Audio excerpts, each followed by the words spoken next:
Selamat sore. Perkenalkan, nama saya Zombi Iblo, saya dari Detik Kebidanan semester 1.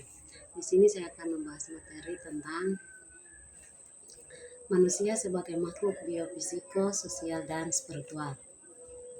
Yang pertama, manusia adalah makhluk yang memiliki sifat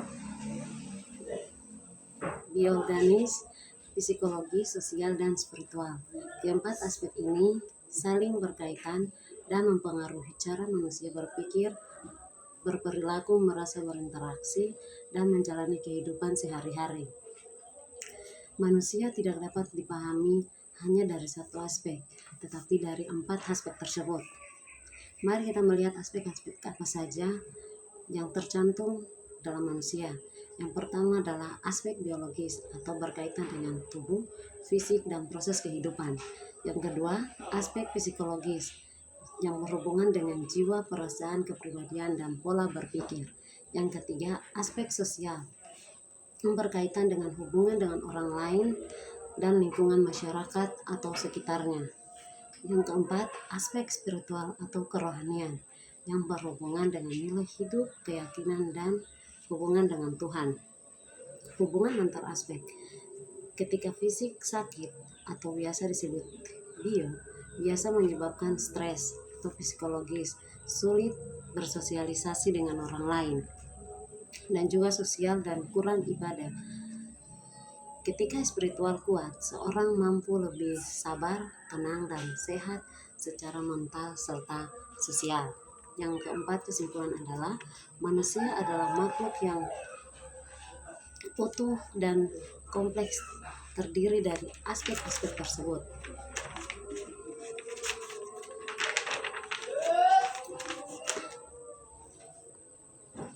Manusia biasanya kehidupan yang sehat dan seimbang akan terbentuk dalam 4 aspek tersebut. Jadi secara menyeluruh, holistik bukan hanya dari satu sisi saja, tetapi dari 4 sisi tersebut.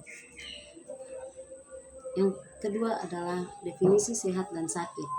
Sehat adalah keadaan sejahtera, fisik, mental, sosial, dan spiritual, bahkan hanya bebas dari penyakit atau kelelahan.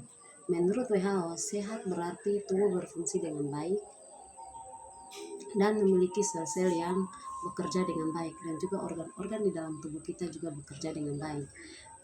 Kita melihat ada beberapa aspek, yaitu aspek pertama adalah fisik atau biologis, berhubungan dengan kondisi tubuh dan organ-organ yang bekerja dengan normal di dalam tubuh kita. Yang kedua, aspek mental atau psikologis, terkait dengan pikiran, emosi, dan kepribadian kita. Yang ketiga adalah aspek sosial atau berkaitan dengan hubungan individu dengan orang lain. Yang keempat, aspek spiritual, berkaitan dengan keyakinan, nilai hidup, dan makna kehidupan. Sakit adalah kondisi ketika salah satu dari sel kita tidak berfungsi, atau salah satu dari organ tubuh kita tidak berfungsi dengan baik. Maka ia tidak dapat menjalankan aktivitas seperti biasa, merasa tidak nyaman, kehilangan keseimbangan emosional, atau mengalami gangguan dalam hubungan sosial dan kehidupan sosial. Kita melihat di sini ada beberapa aspek yang tercantum.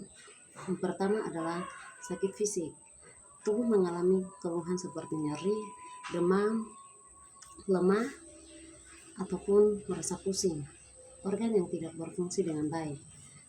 Dan juga sakit mental, timbulnya kecemasan, stres, sedih berlebih, mudah marah, atau kehilangan kendalian emosi. Sakit sosial, kesulitan berinteraksi, menarik diri dari lingkungan, dan mungkin tercantum atau bergantung pada orang lain. Berikutnya, sakit spiritual atau kehilangan rasa damai, muncul rasa ragu, putus asa, atau berkurangnya keyakinan dan makna hidup. Kesimpulannya, kesehatan tidak dilihat dari kondisi fisik, tetapi juga dari mental kita, dan juga dari sosial dan spiritual kita. Semuanya harus dijaga secara seimbang agar seseorang dapat hidup dengan baik dan berfungsi optimal, dan bisa berkonsultasi dengan sesama kita di sekitar kita. Jadi ketiga adalah dekontaminasi. Dekontaminasi adalah proses untuk menghilangkan atau mengurangi jumlah mikroorganisme, kuman, bakteri, atau virus dari alat permukaan kulit atau lingkungan agar tidak menimbulkan infeksi. Dekontaminasi dilakukan sebelum proses pembersihan, sterilisasi, atau definisi selanjutan. Tujuan dekontaminasi mengurangi penularan infeksi. 1. Mengurangi penularan infeksi. 2. Menjaga kebersihan dan keamanan alat kesehatan. 3. Menjaga kebersihan dan keamanan, melindungi petugas dan pasien dari kontaminasi atau dari virus tersebut yang terkena pada pasien. Metode dekontaminasi adalah pencucian atau washing, membersihkan alat atau pemakaian dengan air mengalir dan sabun, deterjen atau menghilangkan kotoran dan sisa cairan tubuh. Yang kedua, peredaman bahan kimia, desinfeksi awal, peredaman alat dalam lautan kimia seperti kiloan 0,5% untuk membunuh kuman pada tahap awal. Yang ketiga adalah sterilisasi heat steam atau menghilangkan semua mikroorganisme termasuk spora dengan autolit.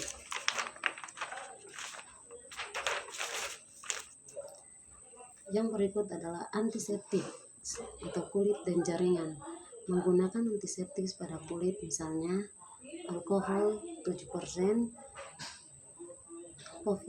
povidone untuk mencegah infeksi. Ketika kita menggunakan antiseptik, untuk kita menyemprotkan antiseptik tersebut di tangan kita setelah kita memegang pasien ataupun sebelum kita memegang pasien. Dan contoh penerapannya adalah merendam peralatan medis yang terkontaminasi cairan tubuh pasien. Yang kedua, mencuci tangan dengan sabun sebelum tindakan atau sebelum kita melakukan hal tersebut kepada pasien, contoh seperti kita ingin mengobati pasien ataupun memasang infus ataupun sebelum tindakan lanjutan seperti operasi terhadap pasien. Dan yang ketiga adalah menginstalasikan alat bedah di autoclave. Kita harus menyiapkan alat-alat tersebut di tempat yang khusus. Materi yang selanjutnya adalah nutrisi.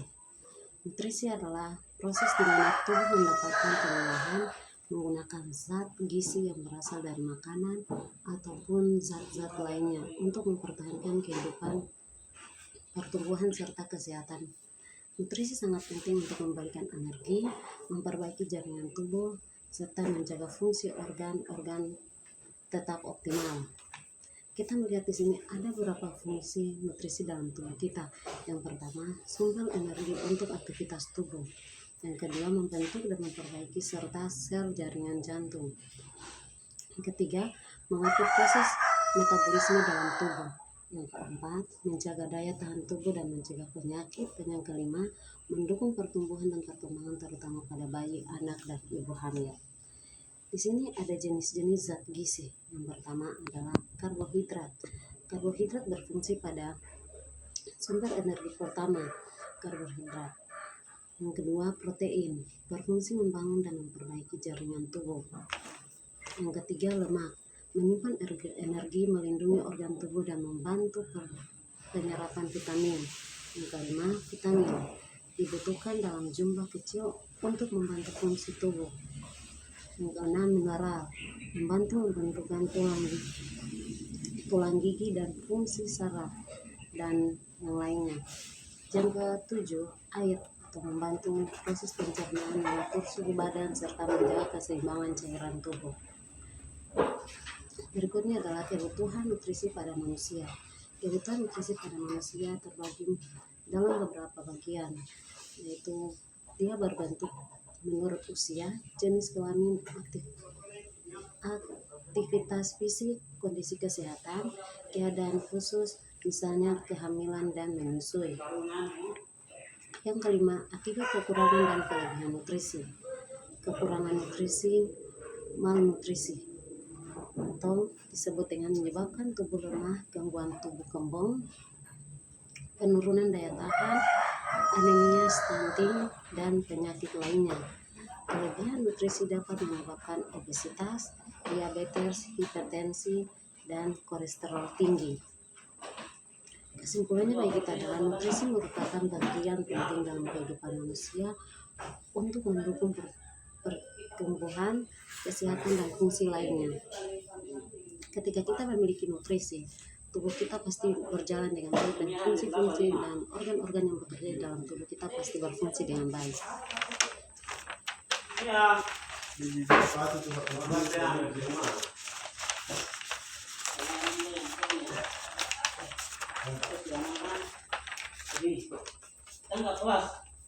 Yang berikutnya adalah pemeriksaan fisik.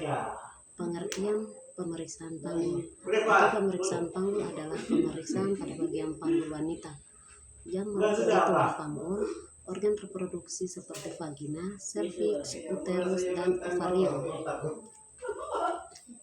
dan jaringan sekitarnya untuk menilai kondisi kesehatan reproduksi serta mendukung penilaian selama kehamilan dan persalinan.